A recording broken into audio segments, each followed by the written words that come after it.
이제 로마서 16장은 편지를 마치면서 바울이 알고 있던 로마 교회의 교인들을, 그리고 바울과 함께 고린도에 있던 성도들을 기억하며 또 인사를 전하고 있는 장면의 말씀입니다.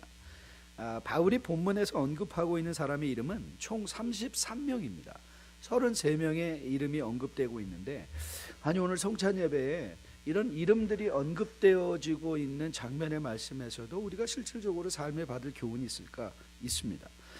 사실 로마서 16장은 바울의 바울됨을 우리가 참 잘 엿볼 수 있는 장면의 말씀이기도 합니다. 이렇게 한번 생각해 보세요. 여러분이 여러분의 삶 가운데 여러분의 마음에 감사를 불러일으키는 사람을, 그 사람의 이름을 여러분은 몇 명이나 기억할 수 있을 것 같으세요? 여러분의 삶에 의미 있다고 생각되어지는 사람을, 그 사람들의 이름을 여러분들은 몇 명이나 기억할 수 있을 것 같습니다.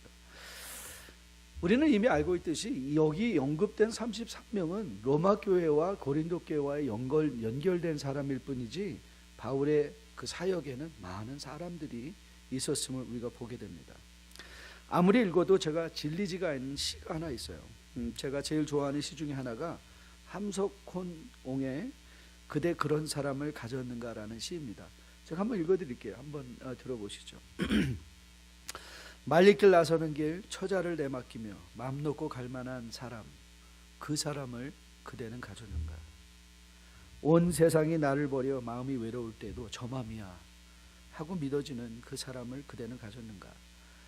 탔던 배 꺼지는 시간 구명대 서로 사양하며 너만은 제발 살아다오 할 그 사람을 그대는 가졌는가. 불의의 사형장에서 다 죽여도 너희 세상 빛을 위해 저만은 살려두거라 일러줄 그 사람을 그대는 가졌는가. 잊지 못할 이 세상을 놓고 떠나려 할 때 저 하나 있으니 빙긋이 웃고 눈을 감을 그 사람을 그대는 가졌는가. 온 세상의 찬성보다도 아니하고 가만히 머리 흔들 그 한 얼굴 생각에 알뜰할 유혹을 물리치게 되는 그 사람을 그대는 가졌는가. 여러분은 누가 떠오르십니까? 누가 떠오르시고 있나요? 하버드 대학교가 75년간 20대 젊은이 268명을 90대 노인이 되기까지 그들의 삶과 건강을 지속적으로 연구한 결과, 일전에도 소개해드린 그 연구인데요, 그게 책으로 나왔습니다. 그 책의 제목이 행복의 비밀이라는 책이었어요. 행복의 비밀. 이 책에서 연구는 인간이 행복을 누리는 비결은 경제적 풍요나 사회적 특권이 아니었다는 것. 행복의 비결을 한마디로 이렇게 책은 소개하고 있었습니다. 인간관계 속에서 사랑받고 사랑받았던 경험이 행복의 비결이었다는 것. 인간관계 속에서 사랑받고 사랑했던, 사랑받고 사랑받았던 경험이다. 제가 그 책의 한 대목을 인용해 드리겠습니다. 이렇게 책은 기록하고 있습니다. 사랑받지 못하고 자란 아이는 사랑받고 자란 아이보다 70세에 심각한 우울증을 경험할 비율이 8배나 더 높았다.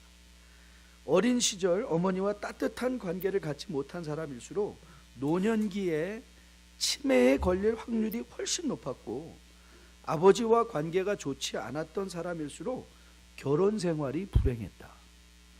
아동기에 경험한 나쁜 일보다 좋은 일이 이후에 삶에 더 큰 영향을 미친다는 것은 다행이다. 아동기에 나쁜 것보다 이 사람이 리질리언스가 있어요. 사람이 자신을 지키고 싶어하는 마음이 있기 때문에 나쁜 것보다 좋은 것을 더 기억하는 경향이 있음에도 불구하고 인간관계 속에서 일어난 모든 일들이 그 인격을 형성해 간다는 거예요. 그렇습니다. 오늘 로마서 16장 바울이 언급하고 있는 사람들의 이름을 기억하며 우리가 생각할 것은 바울이 맺겨 있던 동역자들과의 관계들입니다. 바울은 동역자들과 어떤 관계를 맺고 있었는가? 함석헌옹은 한 사람의 진정한 친교를 가져도 행복한 사람이라고 말하고 있는데, 오늘 바울이 언급하고 있는 사람들의 이름들을 보십시오. 비록 바울은 이미 우리가 보았던 대로 목숨이 위태하고 많은 위험을 지났지만 그럼에도 불구하고 바울은 이 사람들이 있었기에 그는 행복한 사람이었던 것입니다. 이 사람들이 있었기에 그는 행복한 사람이에요.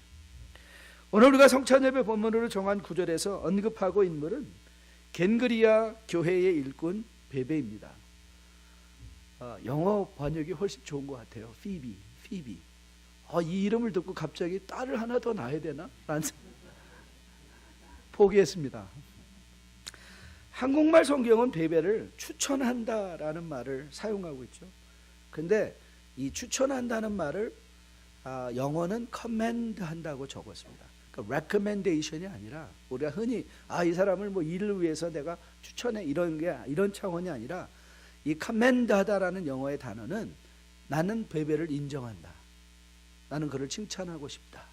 그런 차원에서의 commending, 베베를 세워주고 있는 장면의 말씀인 것을 보게 됩니다. 그렇습니다. 베베는요 바울에게 인정받는 일꾼이었습니다. 모든 학자들이 동의하기를 바로 이 베베가 로마서를 손에 들고 로마 교회에 전한 인물이라고 다들 그렇게 생각하고 있습니다.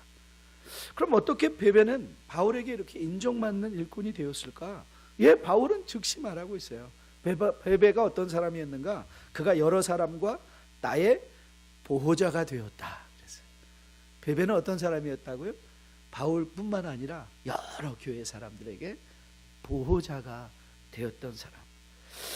바울뿐만 아니라 그리스도의 일꾼을 보호해 주던 사람. 근데 이 보호라는 단어에는요 어떤 의미를 포함하고 있는가?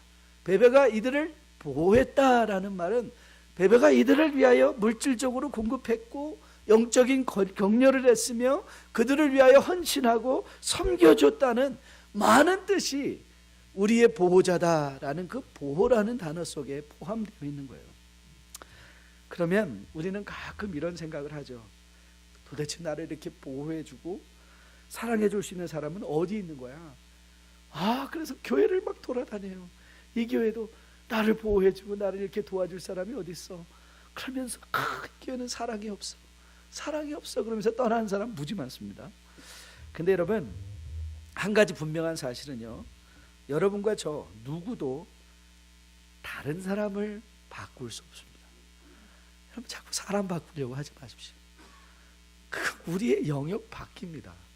우리는 다른 사람을 절대 바꿀 수 없습니다. 그러나 한 가지, 우리는 우리 자신을 바꿀 수 있습니다. 남은 바꾸지 못해도 나는 바뀔 수 있습니다. 만일 여러분이 나도 주변에 이런 보호자를 갖고 싶어요, 나를 사랑하고 나를 이해하고 나를 격려하는 이런 사람을 가지고 싶어요 라는 마음이 있으면 간단합니다. 여러분이 그 사람이 되면 됩니다. 여러분이 그런 보호자가 되면 그런 보호자의 주변에는 그런 보호자가 반드시 있습니다. 오늘 베베를 보십시오. 베베가 바울과 여러 일꾼들을 보호하였더니 오늘 이 본문에서 누가 베베를 보호하고 있습니까? 바울이 보호하고 있습니다. 베베가 그리스도의 여러 일꾼들을 그가 보호하는, 물질적으로 영적으로 희생하며 사랑으로 그들을 보호해 줬더니 그를 보호해 주는 사람들이 생기는 것입니다. 이런 각도에서 바울이 로마 교회의 베베를 부탁하는 장면을 우리가 깊이 묵상하면서 우리가 그런 사람을 기다리기보다 여러분과 저가 먼저 그런 사람이 되기를 원합니다. 어떻게 그러면 우리는 그런 사람이 될 수 있을까? 그런 사람이 될 수 있을까?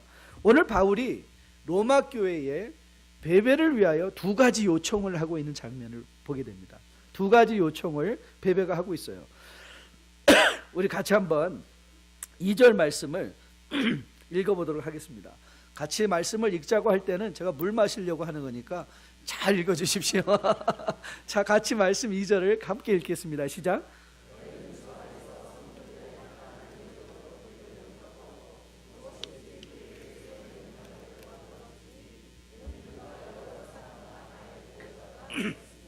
자, 바울이 베베를 로마 교회에 부탁하며 요청한 두 가지가, 첫 번째가 뭐였죠?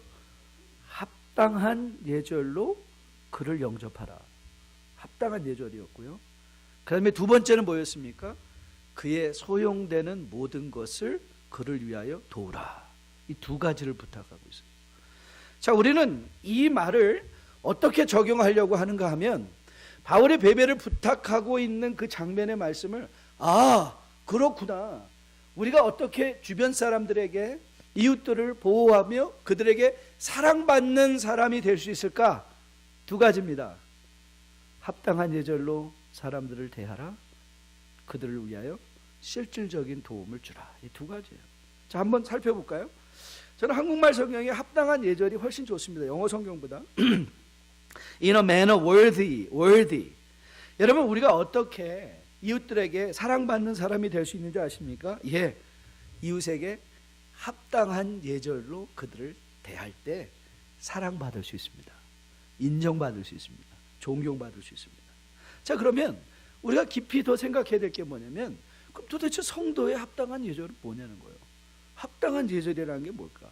어떻게 행동하는 것이 이웃들과의 관계 속에서 합당한 예절일까? 자, 저는 이 질문의 답을 바울이 베베를 소개하는 장면에서 볼 수 있다고 생각합니다. 여러분 1절을 보십시오. 바울이 베베를 어떻게 소개하고 있는가 보세요. 내가 켄그리아 교회 일꾼으로 있는 우리 자매 베베를 너에게 추천하노니 라고 말하며 2절을 했죠. 여러분, 존 스타트 목사님께서 이 2절을 강론하면서 초대의 교부였던 크리스토톰의 그 말을 인용했어요. 크리스토톰이라는 사람이 이렇게 얘기를 했어요. See how many ways he takes, he는 바울입니다. See how many ways Paul takes to give her dignity. 바울이 얼마만큼 베베를 인정하며 그를 세워주고 있는가를 보라는 거예요. 바울이 어떻게 세워주고 있습니까? 바울은 베베를 이렇게 소개했죠. 우리의 자매, 교회의 일꾼, 바울뿐 아니라 많은 사람들의 그리스도인들을 보호한 사람, 곧 도움을 베푼 사람이에요. 그렇습니다. 바울이 지금 하고 있는 일이 뭐예요? 예, 로마 교회에 베베를 인정하고 있는 거예요. I acknowledge her. She is indeed. 그녀는 정말 하나님의 일꾼입니다. 하고 베베를 인정하고 있습니다. 그리고 바울은 합당한 예절로 그를 대하라 라는 말을 어떻게 이해할 수 있는가 하면, 너희도 나와 같이 그를 인정해 주라는 거예요. 그런데 여러분, 지금 로마 교회가 베베를 알까요? 모를까요? 모르겠죠. 모르니까 소개하는 거겠죠. 그렇죠? 그러면 우리는 아는 사람을 인정할 수 있겠죠. 근데 오늘 바울은 어디까지 우리를 도전하고 있는 거예요? 내가 모르는 사람이라 할지라도 그를 먼저 뭐 해주라는 거예요? 인정해 주라는 거예요. 인정해 주라는 거예요. 성도의 합당한 예절이 뭐냐고요? 예, 상대방을 무시하지 않고 인정해 주는 겁니다. 상대방을 무시하지 않고 인정해 주는 거예요. 최근에 한국의 PC방에서 일하던 알바생을 잔혹하게 살해해서 세간의 화제가 되었던 살인범 김성수, 저는 이 친구의 변명을 들어봤습니다. 이 친구가 변명을 하더라고요. 침묵을 일관하던, 그렇게 잔혹하게 얼굴을 수십 번을 찍어서 죽였는데 왜 그랬냐고 물었는데, 그 친구가 인터뷰를 하면서 그 이유를 뭐라고 말했는가 하면, 억울해서 그랬다. 억울해서. 왜 억울했냐고요? 예, 무시당하는 느낌이 들었다는 거예요. 저는 그 친구를 변명하려고 하는 거 아닙니다. 그러나 그 상황을 다시 재현해 보니까 그 알바생에게 이 친구가 부탁했던 것 같아요. 나 이 PC방에 내 책상에 이 컵 라면 좀 치워달라. 그랬는데 알바생이 치워주기는커녕 굉장히 모멸감 있는 말로 그를 무시했던 것 같아요. 여러분, 한 사람을 가장 심각하게 인격적으로 모독하는 게 뭔지 아십니까? 무시하는 겁니다. 상대방을 무시하는 것입니다. 상대방을 인정하지 않는 사람, 무시하는 사람들의 특징이 뭔지 아십니까? 말투입니다. 말투. 친절하지 않습니다. 언행에 있어서 친절하지 않습니다. 저는 믿기로 이 세상의 모든 성도는 거듭난 구원의 특징은 저는 인격적 친절이라고 믿습니다. 친절하지 않으면서, 언행에 친절하지 않으면서 스스로를 그리스도인으로 여기는 것은 저는 모순이라고 생각합니다. 그럼 모순이에요. 그럴 수 없어요. 그리스도 안에서 거듭난 사람이 인격적으로 친절하지 않다는 건, 언행에 있어서 함부로 말한다는 건 있을 수 없습니다. 아니, 물론 우리가 유아기 때는 그럴 수 있겠죠. 하지만 그리스도 안에서 when we get seasoned in Christ, 우리가 그리스도 안에서 우리 인격이 계속해서 다루어지고 우리의 인격이 계속해서 성장하고 성숙하는 것은 상대방을 향한 우리의 말투에서 드러나는 거예요. 상대방을 인정하면서 드러나는 거예요. 여러분, 상대방을 인정한다는 건 상대방을 사랑하는 것입니다. 바울이 사랑의 특징을 어떻게 설명했죠? 고린도전서 13장입니다. 여러분 한번 들어보실래요? 사랑은 오래 참고, 사랑은 온유하며, 시기하지 아니하며, 사랑은 자랑하지 아니하며, 교만하지 아니하며, 무례히 행하지 아니하며, 자기의 유익을 구하지 아니하며, 성내지 아니하며, 악한 것을 생각하지 아니하며, 불의를 기뻐하지 아니하며, 진리와 함께 기뻐하고. 7절입니다. 같이 읽어볼까요? 7절 같이 읽습니다. 시작. 모든 것을 참으며, 모든 것을 믿으며, 모든 것을 바라며, 모든 것을 견디느니라. 모든 것을 참습니다. 모든 것을 믿습니다. 인정합니다. 모든 것을 바라며, 모든 것을 견뎌냅니다. 이게 상대방을 인정하고 상대방을 사랑하는 것입니다. 여러분, 이런 사랑을 가진 성도가 이웃을 무시할 수 있겠습니까? 그럴 수 없습니다. 세상 사람들도, 헨리 제임스라는 소설가는 이렇게 얘기를 했어요. 인생에서 중요한 것이 세 가지가 있다. 인생에서 세 가지. 세상 사람이 하는 말이에요. 인생에서 중요한 것이 세 가지가 있다. 첫째는 친절해야 된다는 것이다. 둘째로도 친절해야 된다는 것이다. 셋째로 친절해야 한다는 것이다. 친절한 것, kind. 그게 세상 사람 이 인격이 갖추어야 될 가장 중요한 덕목이라는 거예요. 여러분, 성도가 세상에서 소금과 빛의 역할을 감당한다는 게 뭘까요? 무슨 거창한 일을 하는 거 아닙니다. 매일의 삶의 현장에서 여러분이 매일 만나는 그 사람들과의 관계 속에서 온유한 얼굴과 온유한 행동과 온유한 언어를 서로 주고받는 것. 그리고 만일 여러분들이 그렇지 못한 경향이 있었다면 믿음으로 정말 준비해야 될 것, 바로 이 친절함입니다. 상대방을 인정하는 인정함입니다. 사랑을 동반해서 이웃들에게 인정받는 인정함, 이웃들을 인정하는 인정함을 있어야 됩니다. 저는 기도합니다. 우리 뉴라이프 교회 안에 이런 합당한 예절로 누군가를 행복하게 하고 감사하게 하는 많은 성도님들이 우리 가운데 일어날 수 있게 되기를 주님의 이름으로 축복드립니다. 두 번째, 바울이 베베를 로마 교회에 부탁하며 이렇게 요청했습니다. 무엇이든지 그에게 소용되는 바를 도와주지니. 무엇이든지 그에게 소용되는 바를 도와주라는 거예요. 이렇게 요청하는 것은 이미 베베가 바울뿐 아니라 여러 그리스도인의 보호자, 즉 영적으로나 감정적으로나 물질적 필요를 제공해 준 사람이었기 때문에 그렇습니다. 그는 나를 위하여 보호자가 되어줬다. 나를 위하여 영적으로, 물질적으로, 감정적으로 필요한 모든 것을 채워준 사람이었다. 내가 너를 추천한다. 너희도 그를 나를 대하듯이 같이 그의 필요한 바를 제공하여 주라, 이 말이에요. 여러분, 어떻게 우리는 이웃에게 사랑받는 사람이 될 수 있을까요? 그렇습니다.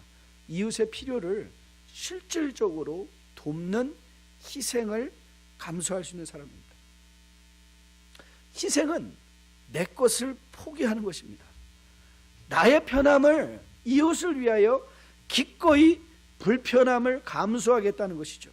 여러분, 우리가 이렇게 안전하게 편안하게 예배를 드릴 수 있는 이유가 어디 있습니까? 여러분 한번 주변을 돌아보십시오. 추워지는 날씨에도 불구하고 주차장을 섬기시는 분들이 있습니다. 예배 후 곳곳을 돌며 교회 안전을 위해서 안전을 지키는 섬기미들이 있습니다. 새교우들을 돌보고 예배실을 정리하고, 여러분 예배 끝나고 일부 예배 끝나고 한번 눈여겨보십시오. 누군가는 여러분이 남겨놓은 주보를 다음 예배를 위하여 성실하게 다 줍고 있다는 것을 눈여겨보십시오. 친교실을 준비하고 자녀들 교육을 위하여 팔을 걷어붙이고 나서는 섬기는 사람들, 주중에도 교회 각종 고장난 부분들을 고쳐서 여러분들이 불편해지지 않기 위해서 나와서 섬기는 섬김이들. 여러분, 그런 분들의 따뜻하고 친절한 봉사의 행위, 우리의 필요를 채워주는 것으로 말미암아 우리는 편안하게 예배를 드리는 것이죠. 우리는 그런 사람들을 볼 때 어떻게 해야 되죠? 친절하게 따뜻한 커피 한 잔 대접하는 것이 성도의 합당한 예절이라고 저는 생각해요. 춥고 배고프게 힘들게 봉사하고 있는 이들을 해서 하나님의 복이 있으라 하고 거기를 그 자리를 나서는 건 그건 친절한 합당한 예절이 아닙니다. 희생은 내 것을 포기하는 것이죠. 희생은 내 걸 포기하는 거예요. 그래서 성도는 누군가의 도움을 받고, 저는 누군가에게 또 도움을 베푸는 사람이 되어야 된다고 믿어요. 베베는 바울과 여러 성도들에게 도움을 베풀었고, 또 그가 로마 교회를 방문할 때는 바울의 도움을 입어 로마 교회의 도움을 받아야만 하였던 것을 보게 됩니다.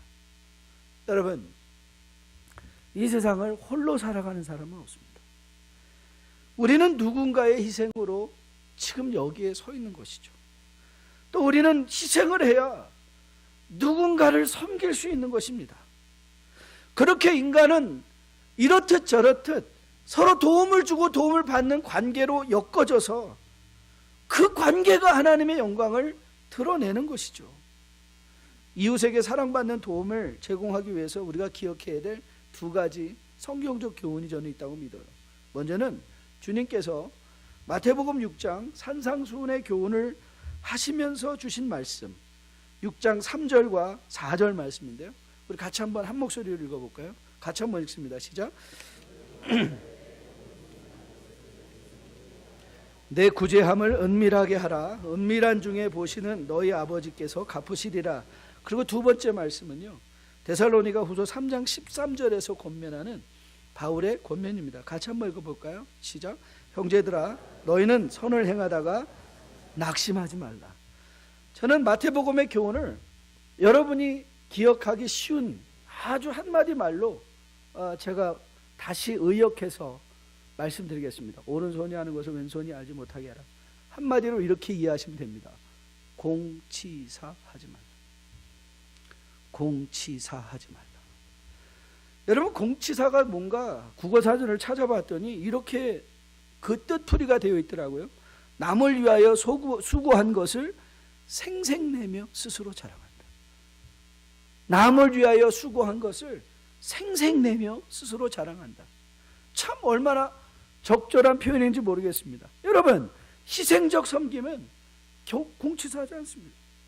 공치사는 말로만 하는 거 아닙니다. 말이 아닌 은연 중에 행동으로 드러날 때가 또 많이 있습니다. 여러분, 가끔 소개해드리는 김준호 목사님 그 자선에서 나온 그걸 기억하시죠? 예전에 할빈교회를 섬길 때 와가지고, 목사님, 저는 그냥 숨어서 봉사하기 원합니다. 오늘날 이 사람이 안 보이는 거예요. 아니, 이 사람 어디 갔냐고. 그랬더니 떠났대요. 왜 떠났냐고. 이 교회는 숨어서 봉사하는 사람을 안 알아준다고 떠났대요. 그럼 뭐하러 숨어서 봉사를 해요? 그냥 나와서 하지. 여러분, 두 번째는요, 선한 일을 하다가 낙심하지 않는 거예요. 선한 일을 하다가 낙심하지 마요. 여러분, 선한 일을 하다가 왜 낙심하게 될까요?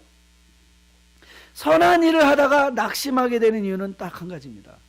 내가 기대하는 바가 이루어지지 않았기 때문에 그렇습니다. 기대하는 바. 제가 아직도 적응이 안 되는 건 2세들의 더치페이입니다. 여러분, 와, 우리 2세들은 칼 같습니다. 같이 오늘 밥 먹자고 2세 친구들이, 목사님 밥이나 한번 같이 먹어요. 밥을 먹으러 갔는데 그래서 밥을 먹고 다 끝냈는데 그래도 이것들이 예의는 좀 있어가지고 Pastor, don't worry, we got it. 그래요. 그러더니 크레딧 카드를 3장 지들이 꺼내가지고 제 것은 3등분하고 지들 꺼내더라고요. 이야, 그거 보고선 제가 얼마나 민망했는지, 이거 나도 크레딧 카드 꺼내서 내야 되는 거 아니야? 그런 생각이 적응이 안 돼요. 그래서 평창에서 아주 한국 그 욕을 받대요. 20명이 우르르 몰려와가지고 크레딧 카드를 20개 내는 바람에 굉장히 힘들었다는 얘기도 들렸어요. 그런데 여러분, 체크를 하나로 해결하는 한국적 관습이 정말 좋은 것일까요? 정말 좋나요? 한국적 관습이 그래서 더 우월한가요? 우리는요, 암묵적으로 내가 한 번 사면 상대방도 한 번 살 것을 기대하고 있지는 않았나요? 내가 한 번 사주고 저거 얻어먹고 갚을지도 몰라. 그리고 그 다음에 안 만나죠. 여러분, 이게 좋은 건가요? 저는 차라리 각자 자기 거 내고 좋은 교제 갖는 게 좋을 것 같아요. 기대하는 마음으로, 얘기도 안 하고 기대하는 마음으로, 내가 한 번 샀으니까 다음에 네가 사야 돼. 다음에 안 사면 어떻게 되죠? 낙심해요. 그래서 어떻게 해요? 자, 인간. 그리고 그것 때문에, 낙심한 것 때문에 그 사람 욕하나요? 아니에요. 다른 것 이것저것. 인간의 가장 큰 문제 중에 하나가 뭐냐면요, 확증적 편향성이라는 게 있어요. Confirmational bias. 그러니까 우리 눈에 이게 한국의 첫인상인데요, 한 번 찍히면 영원히 찍히는 거예요. 내가 밥 한 번 샀는데 한 번 안 사면 그 사람은 평생 인색한 사람이고요, 평생 가치 없는 사람이고요, 평생 같이 하지 않아야 될 사람이에요. 그게 왜 그렇죠?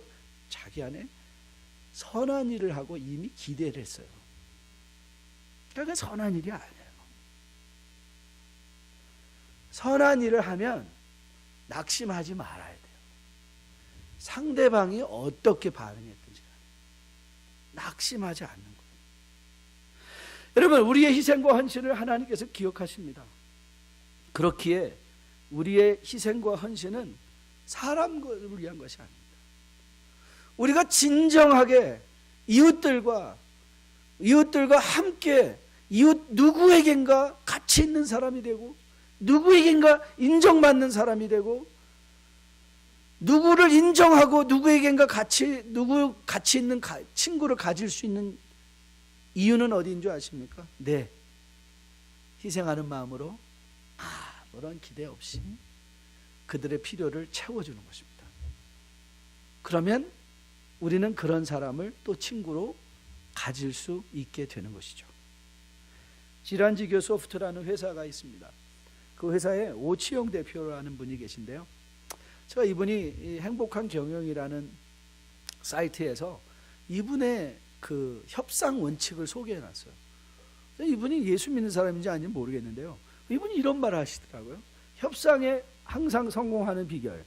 그러면서 이렇게 말을 했어요. 협상을 할 때 항상 상대에게 60%를 주고 나는 40%를 취한다.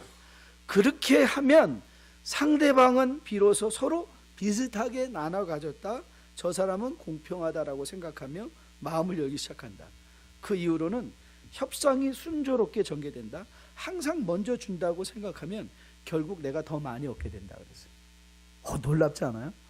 인간은요, 50 가져야 공평하다고 생각하지 않고, 내가 60을 갖고 상대방이 40을 가졌을 때야 그렇지, 이게 공평하지 라고 생각한다. 인간의 이기적인 마음이에요. 여러분, 오늘 우리는 성찬 예배를 함께 모입니다. 성찬 예배는요, 하나님께서 우리를 위하여 60%를 주신 게 아니라 100%가 다 주신 것입니다. 우리의 보호자가 되어주기 위해서 예수님은 단순히 내 팔만 하나 줄게, 내 자존심만 조금 구길게 가 아니라 물과 피를 십자가 위에서 다 흘려주신 거예요. 그래서 예수님은 우리의 보호자가 되셨어요. 우리도 예수님을 보호해 드릴 수 있어요. 우리가 어떻게 예수님을 보호하냐고요? 예수님이 사랑하는 그 사람들을 위해서 합당한 예절로 그들의 필요한 것을 공치사 없이 기대감 없이 그들의 필요를 채워줌으로 우리는 하나님의 사랑을 이웃들에게 전할 수 있어요. 성찬 예배는 하나님께서 죄인된 우리를 어떻게 합당한 예절로 대해 주셨는가를 우리 눈으로 다시 한번 확증받는 시간입니다. 여러분, 행복 스타일이 기억하시죠? 이런 말 기억하시죠? 사랑받지 못하고 자란 아이는 사랑받고 자란 아이보다 70세에 심각한 우울증을 경험할 비율이 8배가 더 높았다. 어린 시절 어머니와 따뜻한 관계를 갖지 못한 사람일수록 노년기에 치매에 걸릴 비율이 높았고, 아버지와 관계가 좋지 않았던 사람일수록 결혼 생활이 불행했다. 저는 이거 보면서 굉장히 절망되더라고요. 저는 아버지의 사랑도 받지 못했고 어머니하고도 더 깊은 대화, 어머니한테 맨날 너 애비 없는 후레 자식 되면 안 돼, 책임감을 많이 받았고, 무슨 그럼 나는 치매 걸리고 결혼 생활은 이제 다 끝났네. 근데 여러분 그거 아십니까? 비록 우리가 그런 과거가 있다 할지라도 오늘을 살아가는 우리가 지금 기쁘게 감사하게 살아낼 수 있는 이유, 누군가에게 베푸는 사람이 되고 누군가를 보호하는 사람이 되고 세상에 어떤 사람이든지 합당한 예절을 대할 수 있는 이유가 어딘지 아세요? 우리가 하나님 아버지의 사랑을 받은 자녀로 거듭냈기 때문에 그래요. 우리는 사랑받은 사람이에요. 저는 여러분과 저가 오늘 말씀과 성찬을 통해서 이 사랑을 다시 한번 마음에 확증받으시기를 주님의 이름으로 축복드립니다. 그래서 여러분, 이제 여러분의 과거가 어떻든지 간에, 혹 여러분들이 정말 역기능적인 가정에서 여러 상처로 이 자리에 와 계셨든지 간에 이제 여러분 그거 다 잊으시고 나의 아버지는 하나님 아버지다. 그 아버지가 나를 합당한 예절로, 나를 아낌없는 희생적인 나눔을 통해서 나의 보호자가 되어주셨다. 그래서 나도 그런 보호자가 되어줄 수 있다. 여러분 마음에 결단하고 결심하시면서 그런 주의 복된 백성으로 거듭나 회복돼 세워지는, 그리고 그 주님의 사랑을 성찬을 통해서 체험하는 우리 모두 될 수 있게 되기를 주님의 이름으로 축복드립니다.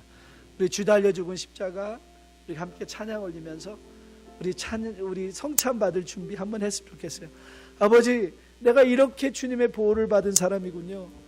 나는 비록 육신의 아버지, 육신의 엄마한테는 정말 필요한 충분한 사랑을 받지 못했다고 생각했는데, 그것이 내가 인격적으로 열등감이 되고, 그래서 사람들한테 본의 아니게 합당하지 못하게 그들을 무시하고 그렇게 다녔는데 내가 이렇게 사랑받은 자군요. 여러분, 찬양을 통해서 마음에 다시 한번 확증받으시고 나도 그런 사람이 될게요. 나도 예수 닮은 사람이 될게요. 나도 예수님과 함께 동행하는 사람 될게요. 결단하는 성찬식 되었으면 참 좋겠습니다.